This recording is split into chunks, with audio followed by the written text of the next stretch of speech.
Yes, thanks for staying with us on the Sports Show. Well, Ando, it is time to turn our attention to the Southern Footy League and, of course, the Pres, Craig Warman, as always, in to join us. Craig, thanks for coming in. Pleasure, boys. Now, a very special guest next to him, Ron Payne, of course, who is the president of the Morphett Vale RSL. Big weekend coming up, Digger Day, 21st of April. Tell us a little bit about it, Ron. Thanks, boys, for having me here. Digger Day, SA 2018. It's going to be a great day. Last year I attended Digger Day in New South Wales at Nowra, and that's been going now for 6 years.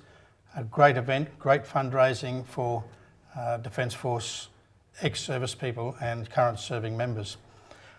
I like the concept so much, I thought this is going to be great back here. However, they use rugby union over there, and I got into a whole stack of strife when I got back here to talk about it, because I kept calling the Guernsey a jersey. All right. Because in rugby union they wear jerseys, not Guernseys. Anyhow, I got back here and I sought out my good friend Craig and said, this is a concept that they're doing over there. Would you be interested in putting it to work here? Craig said, without a moment's hesitation, boots and all, we're in. So from there to now, we've done some pretty heavy footwork, and we've managed to get basically everything up and running, ready to go for the 21st of April this year. And they've got the blockbuster game, Craig. You've organised the replay. Yeah, the replay of the grand final is always our Fantastic. Anzac Day event, and of course this year it'll be Flagstaff Hill versus Noarlunga. And when we initially brought the process to us, we thought, what a great idea. It adds colour and value to our event, but also with the advent of the Guernseys that we talked about last week, and it's an absolutely stunning Guernsey, as you attested to, Phil.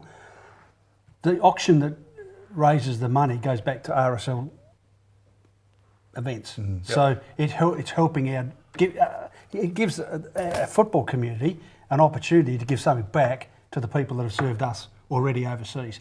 And of course, what better year to start it than the centenary of the armistice at the end of World War I. Why not? Now, Ando, of course, had a week off because he has a week on, week off. He doesn't like to burn himself out. he didn't see the jumper. So could you hold it up for us, Ronnie, so Ando can have a look at the viewers? Would that be the Guernsey, Phil? Hold the Guernsey up, mate. Hold the Guernsey up. Let us have a look at that, mate. He's a basketballer, Ron. Yeah, I know. So that's the Guernsey. Fantastic. Right. The story behind the Guernsey is that it's designed to have the front, which is the start of the conflict, World War I, Anzac Cove, 25th of April 1915, and then the back is the centenary of the armistice, the end of First World War I. So the picture depicts the fallen moving off into the sunset, and the people that remain behind in remembrance of those people. Yeah, it's pretty special, isn't it? Craig, I was just going to say, the Southern Football League do have a good affiliation with a lot of the RSL clubs, because with all sincerity, the 4 or 5 years I was coach of Hallett Cove, there was always something very, very special on Anzac Day or around the Anzac area with not just one particular game, but the whole program. So you must be very conscious of the affiliation. Very much so, and again, it's just a great way that we can give, as I said before, give something back to these people. Most of them have been serving members. We all know the Anzac tradition, and what better way to support than to, and speaking, would you? How proud would you be to be one of those those Pacific Guernseys? Because there's only ever 30 of them made. Yeah, we won the flag, back in I think 2008 and 2009. We had something very, very similar, which was organised by the Southern League, and that we had the Morphett Vale Football Club, and that was just such a special day, and again it was worked in beautifully with the RSL club locally, and they done a wonderful job, and it was I think we lost the game, but other than that, it was a fantastic day.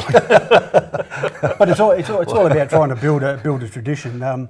And the fact that by bringing it here to South Australia, the Southern Football League will be the first Australian rules football league to adopt this process.